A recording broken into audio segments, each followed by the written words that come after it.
আসসালামু আলাইকুম। Hello guys, মুসলমান হলে একটা না একদম ভালোটা কমেন্ট করে শেয়ার করে পরে মুসলমানকে দেখার সুযোগ করে দেন। যদি কথা বলেন ঠিক কিনা, মুসলমান যদি হয়েই থাকেন ভিডিওটা উপর মিলে ধাক্কা দিবেন না, বুঝে আসছেন মুসলমান। ইস্তেহাজা নেফাস আইডি থেকে আমাকে একটা প্রশ্ন করেছে, আমাকে বলছে হুজুর আমি আপনাকে একটা প্রশ্ন বলতে পারিনি। আমি বললাম আচ্ছা ঠিক আছে রে, প্রশ্নটা বলে দাও। প্রশ্নটা কি? প্রশ্নটা বলো। আমি বললাম প্রশ্নটা বলো বললো।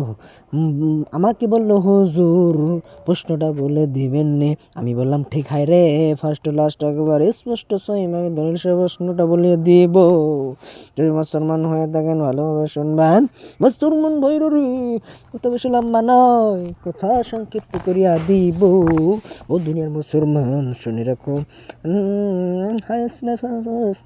যা জমিদার দিয়ে হাইস নেফাস ও ইস্তেহাজায়ের রক্ত নিগত হয়।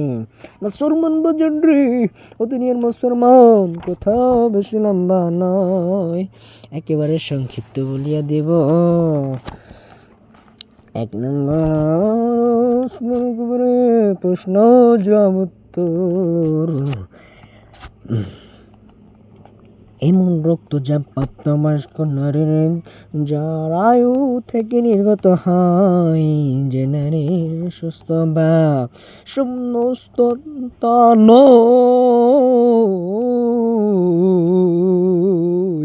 এবং বাধ্যকে পোষে নিয়ে সর্বনিম্ন সময়সীমা 3 দিন, মধ্যম সময়সীমা 5 দিন ও সর্ব সময়সীমা 10 দিন।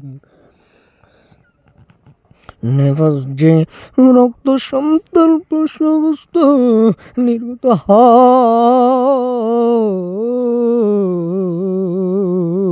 তাকে নেফাস বলা হয়। এর সর্বোচ্চ সময়সীমা 40 দিন এবং সর্বনিম্ন সময়সীমা কোনো সীমা নেই।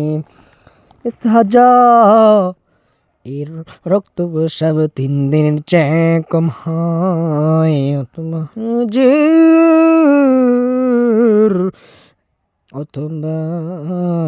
হাজার সময়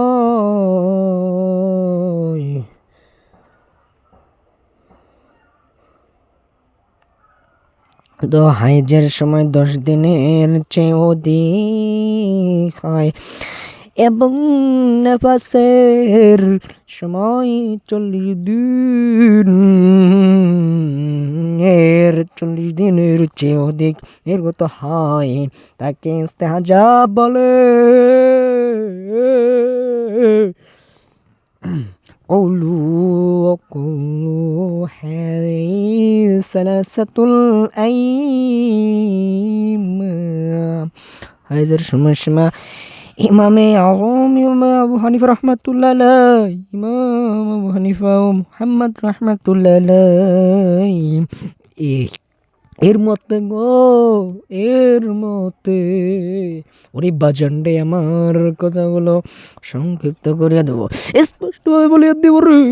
কথাগুলো মনোযোগ সহকারে শুনবেন এবং ভালোভাবে বুঝিবেন, কথা বেশি লম্বা নয়।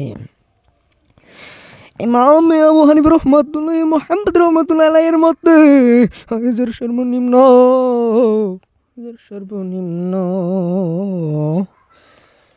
সময় সীমা 3 দিন 3 রাত আর সর্বসীমা 10 দিন 10 রাত। 2 হাইজের মাঝে ব্যবধান সৃষ্টিকারী তোহরের সর্বনিম্ন সময়সীমা 15 দিন,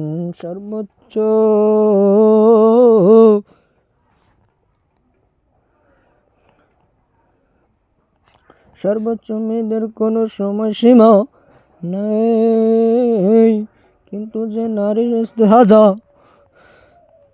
অবস্থায় সাবালিকা হয়, সাবালিকা হয়, সাবালিকা হয়, সাবালিকা হয়, সাবালিকা হয়,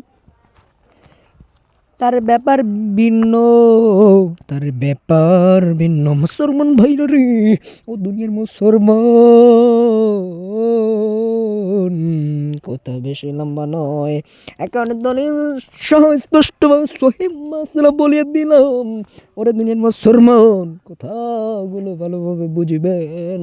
যদি প্রকৃতি মুসলমান হয়ে থাকেন, আল্লাহর বান্দা যদি হয়ে থাকেন রে, ভিডিওটা ফর্মুলা ধাক্কা দিবেন না, লাইক ভালো কমেন্ট করবেন এবং শেয়ার করে দেবেন যদি কথা বলেন ঠিক মুসলমান।